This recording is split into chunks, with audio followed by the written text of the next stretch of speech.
And well, the topic shared with me today, IQ, EQ, and SQ, that is intelligent quotient, emotional quotient, and spiritual quotient,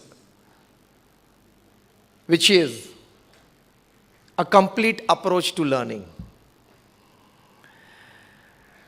We have been gifted by one of the most beautiful gifts that heaven can ever shower upon anybody, and that is this human body. You all study science, and we know that this human body is such a precious gift to us by God.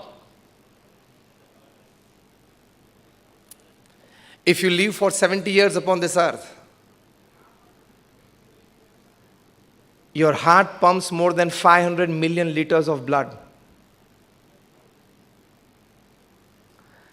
Your kidney contains more than 1 lakh filters. If you put in one line all the blood-carrying vessels of your body, an average height of 5 feet 3 inches and 65 to 70 kg weight, all the blood-carrying vessels in one line, your arteries and veins, the total length of the line would be more than 60,000 miles.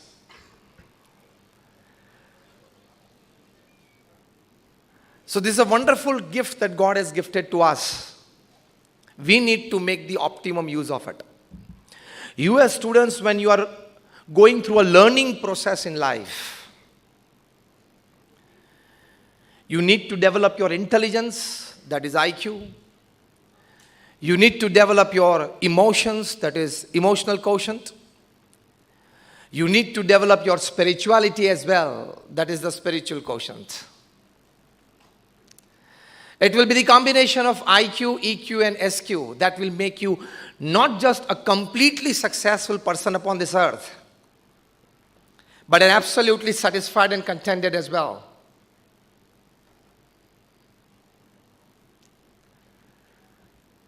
So this learning process which you are passing through now, you need to learn what the brain needs, what the heart needs. That is IQ plus EQ plus SQ. Because it will be the combination of not just an able professional, an ace professional, but a great human being as well to be a complete existence upon this earth. Do you agree with me or not? You raise your hands if you say yes. All of you. You need to have a perfect combination of being an ace professional and a great human being. For that, you need to develop all these three. I will exemplify what is IQ.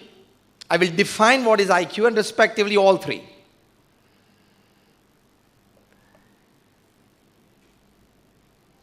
You might perhaps have heard the name of Dr. Ben Carson, who is the head of the neuropediatric department at the Johns Hopkins University in the United States.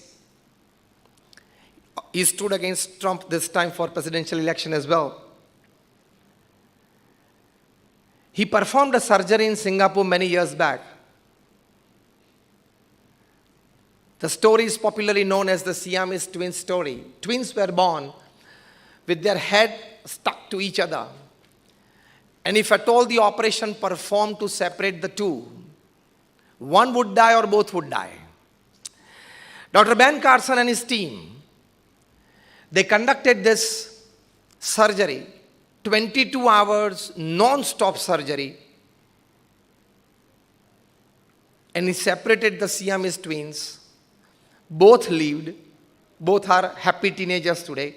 From that day, the world came to know that this man possesses extraordinary knowledge transformed into extraordinary skill that he could practically apply in his own field of surgery when it comes to neuropediatrics. That is unbelievable level of intelligence. So in whichever field you are, whichever courses that you pick up in future, go deep into that to the extent that when it comes to that, you should become the top priority choice of people. You have to develop, going in depth, one good intelligence, one good skill that could make you stand out from the rest of the crowd. I'll give you one more example of what intelligent quotient or intelligence is. Well, when you are children sitting here, I'll talk something about sports as well. You might not have seen, even I have not seen, but I read in the newspapers and the magazine, the 2002 World Cup soccer final. It was between Brazil and Germany. The story of the football goes in that particular World Cup was the goalkeeper of the German side, Oliver Kahn, had not conceded a single goal during the entire tournament till the end of the semi-finals. He was like a German wall as it existed between the East and West Germany. And in the finals against them was Brazil. They had the dreaded 3 R's. Ronaldinho, Rivaldo, and Ronaldo. They were powerful attackers, not just attackers, predators.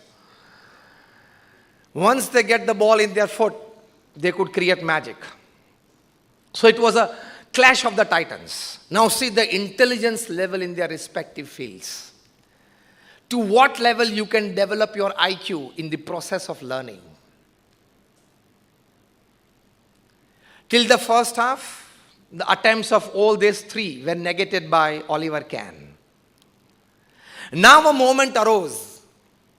Oliver Kahn was guarding his goal, and from the extreme left, Ronaldinho got the ball, and he was running at top speed towards the goal. But there was the German defense there. So he passed the ball because he got the knowledge, the instinct that I would not be able to penetrate this wall. So he passed the ball at the center to Rivaldo. Utmost and highest level of IQ, what it can create. The German wall went towards the center, a wall of 4 players, 4 defenders. Rivaldo performed a dummy kick. What he did was he raised his leg as if he was kicking the ball. But he put his leg over the ball, turned his body around. So the entire German defense that turned around, because it's difficult to face a ball at this speed, right head on, face first. So they turned around, and Rivaldo did not touch the ball. It was a dummy kick. The ball straight away passed to Ronaldo. So the German defense did not have the time to go there, and Ronaldo shot from 60 meters to one of the greatest goals in football history. Everything that I explained, the whole story, happened in few seconds. The momentous decision of Ronaldinho from the left, the spark of intelligence of Rivaldo in the center, and the glorious perfection of Ronaldo from the extreme right created the first goal. They eventually won the match and the tournament by 2-0. But people who are known to football, they say and they describe that it was perhaps the best combination, well played in the history of football. So this is intelligence at the highest level, your IQ at the highest level. So your intelligent quotient is you think rationally, you speak effectively, and you deal very purposefully with the circumstances and situations. So develop your IQ. Today you are students. You have your subjects to study. Go deep into it to the extent that you perform well. Make a habit of performing the best wherever you are. And if you form that habit from this early childhood, you'll always stand a chance to perform well in whichever field you are, wherever you are, whatever you are in future. This is intelligent quotient. I exemplified it, I defined it.